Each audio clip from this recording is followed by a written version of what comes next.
I just personally can't believe what has been going on with all these Zelda Ocarina of Time information and just Nintendo as a whole. So as always, guys, we got a bunch of brand new stuff to talk about. And yes, even more about Ocarina of Time remake. That is actually pretty good news that may give us a closer date as to when this game is specifically going to be dropping. So we're going to talk about it all in today's video, plus some other Nintendo news as always. Right before we do hop into that, subscribe to the channel. Tell me to reach a goal of 10,000 subscribers, guys. Let's see if we get today's sub goal of 25 subs. Let's hop right into it. So I actually do want to start off with the Zelda information here because I just don't think you guys can wait, and I don't want to wait myself. This is just too good. So we do have an amiibo release date that does suggest Ocarina of Time remake could release on the 12th of November, saying that there is an amiibo listing that's stating a 12th of November release, which is a Thursday, basically saying that Nintendo UK has listed a couple of new amiibo for the 12th of November.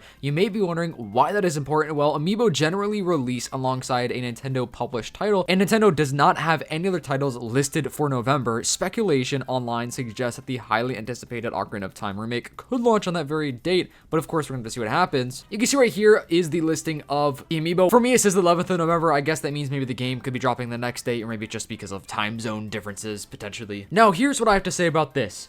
This is definitely a very viable option. Like, this could 100% be the date of the game's release. It's obviously coming out this year. So now, just logically breaking it down, it's not going to be August. It's most likely not going to be September either. I think it's possible, but I'm just going to say no to September. So that means October, November, or December are basically the only months this game could possibly be releasing. And also, we do have another piece of information and a little bit of news for Ocarina of Time after this topic, so just stay tuned, guys. Bear with me here. But this is also pretty close to the GTA 6 release date, and I said this before, and I think my statement still stands, that this game, Ocarina of Time, is probably one of the only games that could still serve well against GTA 6 as far as sales go, because Ocarina of Time is in such of like its own, I guess you could say, branch and area that people are still going to be purchasing Ocarina of Time and GTA 6. And now, because Ocarina of Time is one of the highest rated and debatably one of, if not the best games of all time, which let me know what you guys think about that. What do you think the best game of all time is? And do you think Ocarina of Time is worthy of that title? But obviously GTA 6 is one of those games that's absolutely massive, and it's going to really take over the gaming industry for a little bit of time. Many people are going to be just playing that game and grinding that game, but like I said, Ocarina of Time has such a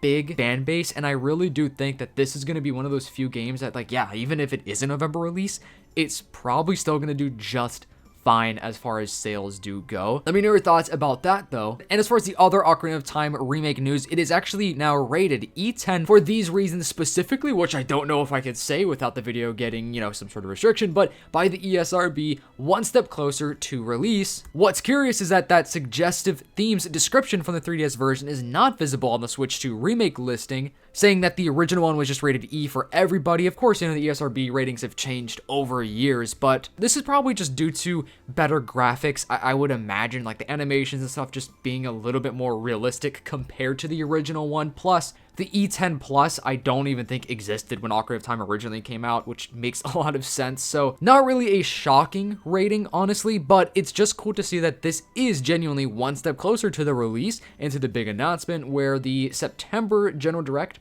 hopefully is going to happen. And that should be the month where you do get more information about this game specifically, and maybe the movie, and who knows, maybe another Zelda project or just other big Nintendo first-party games that are going to be dropping within the near future as well. I'm just really hyped. And of course, I got to mention this again, guys, turn on post notifications because I will update you guys as soon as that itself does drop with the new Ocarina of Time, I guess you could say, update or general direct, whenever we should be getting some more news about the game. Now we have some updates about the Switch 2 units. So the number of Switch 2 units have doubled in Japan, which is awesome, saying Splatoon Raiders surely helped achieve this number, and that's awesome. Splatoon Raiders getting some great feedback, and I keep mentioning this, but it's so good that a game like Splatoon Raiders, which is a unique spin-off of Splatoon, is doing so well and getting rated so well. That's awesome, because I think this is just gonna give Nintendo that much more motivation to do this with other IPs. You know, maybe they could do some sort of new Pikmin game or another Animal Crossing game. And once again, this also just makes me think about the price increase, because the price has already increased in Japan, I believe. So people are still purchasing the Switch 2 over there because they want to play some of these awesome games that you can only play on the Switch 2. And this is exactly what I think is going to happen again with Ocarina of Time, is that when this game drops, I think Nintendo will probably see the biggest increase of sales up into this point so far. I think the only other upcoming game that could also, I guess, match the same thing would be Generation 10 of Pokemon, because we did see Pokopia. That increased the sales of the Switch 2 a lot. So once again, Nintendo knows that they have to drop big and awesome, good, well-developed games to sell more Switch 2 units and get more consoles out there, because when people have the console, and even if they are done with Splatoon Raiders, most of those people are going to want to move on to another game. So that's good for Nintendo. They're really keeping people within the Nintendo, I guess you could say, ecosystem, or whatever you want to call it. Nintendo are just doing some great work recently. So I'm really excited to see what happens with the sales of the Switch 2, plus a special edition console. I mean, man, I want to see that so bad. I would love to just see what a special edition Switch 2 console looks like. So let me know any Nintendo IP that you think is deserving of a Switch 2 special edition. We also have a Pokemon DS game that appeared for sale on eBay, but it's not just any typical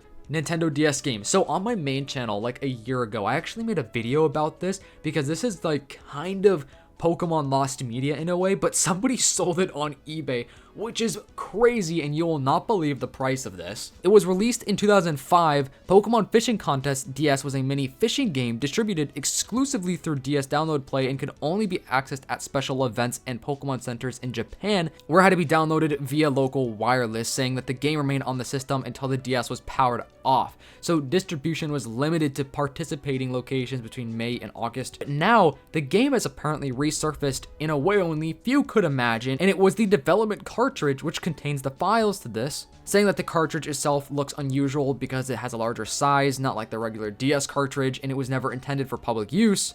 This is what the cartridge looks like right here, which is so awesome. This is just so awesome. Somebody saying that hope it doesn't get into the hands of a private collector, and basically hope that it gets dumped online, and I really do hope for that as well, because the person that did purchase this paid a pretty penny for it. And you can see there is the modern date right there just to prove it's new. It sold for about $9,000 USD, saying that it was acquired as part of a private lot, and there's no history or like documentation or anything about this, which is so cool. This is probably one of the coolest things that has happened on the internet recently, as far as, you know, this category of things goes. Like I said, this game is like kind of lost media. Like, we know about it, we have videos about it, but as far as I'm aware, nobody had access to this game before until now. So hopefully somebody could dump this online and we could all play it and just get to see it and experience it, because that would be awesome. Or even figure out a way to like put it onto DS consoles, you know, 3DS, DSi, I don't know, something like that would be pretty cool. Mike Odyssey also just saying Switch 2 edition Pikmin 4. This has been a leak we've had for a while now, but this is one of those things that probably will be announced in the next general direct, if I had to imagine. And I also wonder what the Switch 2 edition really does entail with this. Probably just a little bit of additional content or something like that. Anyway, thank you so much for watching today's video. I would absolutely love to know your thoughts and your theories about this stuff. Let me know about the Pokemon cartridge thing. Do you think that's pretty cool? Because I definitely do. Let me know all your thoughts about Ocarina of Time.